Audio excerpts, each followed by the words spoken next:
Hello and welcome. We finally have the updated and definitive versions of Citron and Eden. In this video, I'm going to compare features and performance across 20 Nintendo Switch exclusives to help you decide which emulator can deliver the best experience on your PC. Before we get started, I need to pause to clarify something important.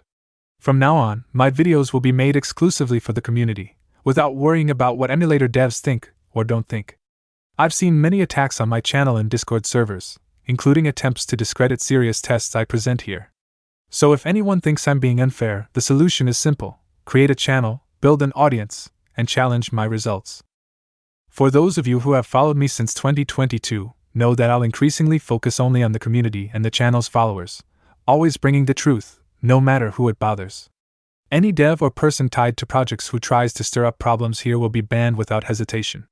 The priority is your well-being, since many of you are often left without support, without answers to your problems, and even mistreated in some communities. Now, moving on to the projects. Starting with Eden, it recently received significant improvements, with more than 50 new games added to the compatibility list. However, there was no announcement about major performance gains. And here I want to reinforce a point I mentioned before that caused a lot of discussion. In my last video, I said that EDS3 brings no performance benefit on Windows, and many people complained, especially those with waifu avatars and female usernames on Discord. So in this video, I'll show with real tests how EDS3 doesn't improve anything on Windows and, in some cases, can even drain performance.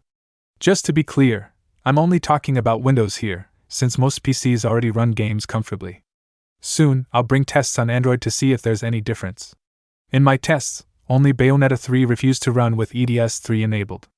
But let's get to the important part. In Pokémon Scarlet, for example, performance was 10 FPS higher with the feature disabled, quite a significant result. In Metroid Prime Remastered, the difference was about 5 FPS. In Tears of the Kingdom, there was no change. In Echoes of Wisdom, there was a drop of roughly 5 FPS. All tests were done under identical conditions, with the same saves, same configuration, and only EDS3 as the variable. That's why my recommendation is not to use the feature on Windows until it's properly improved. Now, moving to Citron. In its latest version, the developer stated that the emulator was rewritten from scratch. Some people claimed that several games lost compatibility, but in my tests the only one that didn't work was Bayonetta 3, which used to run fine in the 0.7 beta. As with EDS, Citron also introduced FSR2 in the last update, though still as an experimental feature. In my tests, it only brought a visual improvement compared to other filters, but no performance gains. At least on my PC, there was no practical difference. I'll repeat the tests on Android and bring my conclusions in another video. Finally, we have Ryubing. I won't go into detail about features I consider placebo, but I do need to comment on the project's community. It's chaotic at best, and the lead dev often claims his emulator doesn't need updates. For beginners in emulation, it's definitely not a welcoming environment. And that brings me to another important point, the biggest problem with the Switch emulation scene. Unfortunately, internal fights and accusations of code theft are running the community and driving people away. Recently, it seems the Citron team decided to fight fire with fire after new accusations against Eden. Honestly, it doesn't matter who's right or wrong. What needs to happen is an end to these childish disputes so that each dev can focus on improving their own project. Now, let's move on to the actual tests. But before we start, make sure to leave a like to support this content, and if you haven't subscribed yet, subscribe to the channel to stay updated with all the latest news. If you want to buy original games while saving a lot, check out Instant Gaming, the digital store that sells games for various platforms, such as PC, PlayStation, Xbox, and Nintendo Switch. Get games of all genres with discounts of up to 95%.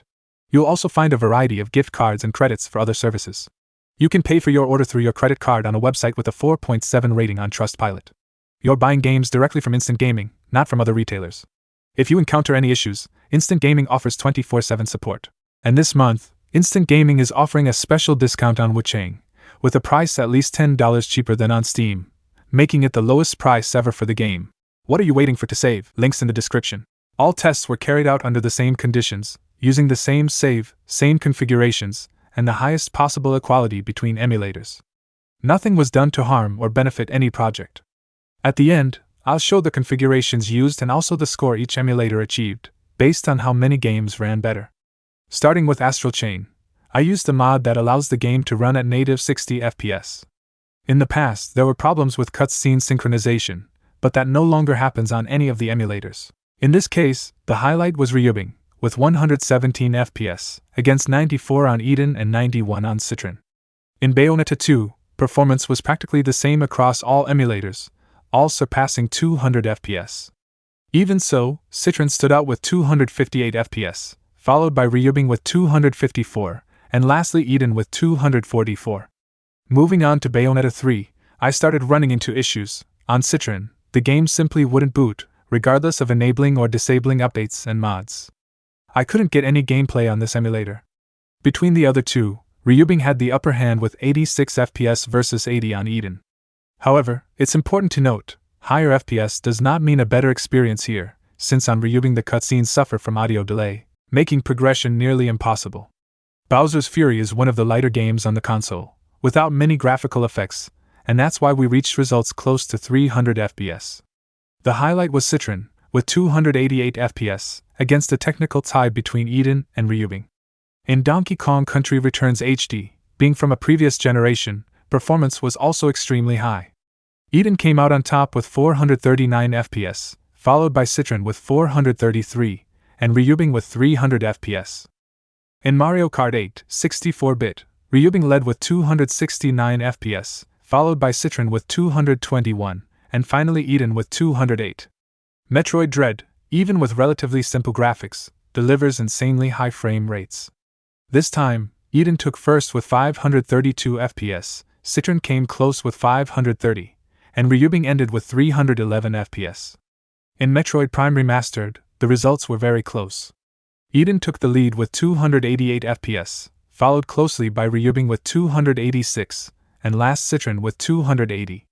Moving on to the Pokémon series, starting with Pokémon Let's Go, which is considered a light game and often used as a test on Android devices. Here, Citron won with 203 FPS, followed closely by Ryubing with 194 and Eden with 193. In Pokémon Scarlet, some issues appeared. Both Citron and Eden, being user-based, showed graphical glitches like bug trees and objects. Despite that, in terms of performance, Ryubing came out ahead with an average of 110 FPS, against 92 on Eden and 90 on Citron. However, because of the visual bugs, I recommend Ryubing if you want to play the game from start to finish. In Pokémon Sword, which is less demanding, the three were very close. The highlight was Ryubing, with 119 FPS, followed by Eden with 110 and Citron with 108. In Pokémon Legends Arceus, I ran into a specific issue on Eden, where the game sometimes launched randomly, and other times crashed completely. I reported it in the chat and sent the log, and one of the devs confirmed it was already fixed, but unfortunately I didn't have time to test again to include it here. Between the other emulators, it was basically a tie, 178 FPS on Ryubing versus 173 on Citron. In Princess Peach Showtime, the issue was on Citron, which didn't render the game with the correct colors. I tested starting without updates and mods, but it didn't solve the problem. So even with acceptable FPS, the game was unplayable on Citron. The highlight was Eden, with 102 FPS, followed by Ryubing with 92. Finally, I tested Super Smash Bros. Ultimate, which is excellent for benchmarking due to the sheer number of shaders, especially with 8 CPU-controlled players. Performance was surprising on all, but Citron led with 155 FPS, followed by Eden with 143 and Ryubing with 126.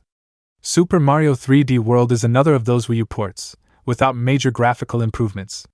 Performance, however, was quite surprising, with highlight going to Ryubing, which hit an impressive 538 FPS, followed by Citron with 474 FPS and Eden just behind with 451 FPS. In Super Mario Odyssey, perhaps the most well-known Switch game, which showcases nearly all of the console's mechanics, like motion controls and HD rumble, we got good results. Citron took the lead with 151 FPS, followed by Eden with 143 FPS, and lastly Ryubing with 137 FPS. Moving on to Super Mario Wonder, which marks Mario's return to 2.5D environments, performance was also excellent. Highlight to Eden with 340 FPS, right behind Citron with 330 FPS, and finally Ryubing with 310 FPS. Now speaking of The Legend of Zelda Breath of the Wild, the recommendation is clear: use EMU to emulate this game. Not only is there no quality loss, but there are even mods that significantly improve visuals compared to the Switch version. In tests, performance was nearly double that of the original console. Ryubing delivered 86 FPS, Citron had 77 FPS, and Eden had 71 FPS. For those intending to play on Android, Switch emulators may still be an option, but on PC, EMU is unbeatable. In Zelda Echoes of Wisdom, performance ends up being a minor detail, since Yuzu forks still suffer from severe audio issues, with no solution so far. For that reason, the recommendation is to play on Ryubing. Even so, it also delivered a considerable advantage, with 365 FPS, against 264 FPS on Citron and 262 FPS on Eden. Lastly, we have Zelda Tears of the Kingdom, one of the Switch's heaviest games. Here we had practically a tie between Eden and Citron, with 78 FPS and 77 FPS respectively, while Ryubing managed 65 FPS. Even so, it's worth noting that this performance is already far above the original console, which barely holds 20 FPS in heavier areas. And to wrap things up, a summary of the results. Ryubing was the emulator that stood out the most, taking first place in 9 of the 20 games tested, nearly half of them. However, it's important to remember that it demands a lot from the hardware, so on entry-level processors it may not be the best choice. In second place we have Eden, which did better in 6 games. And lastly, Citron, which won in 5 of the 20 games.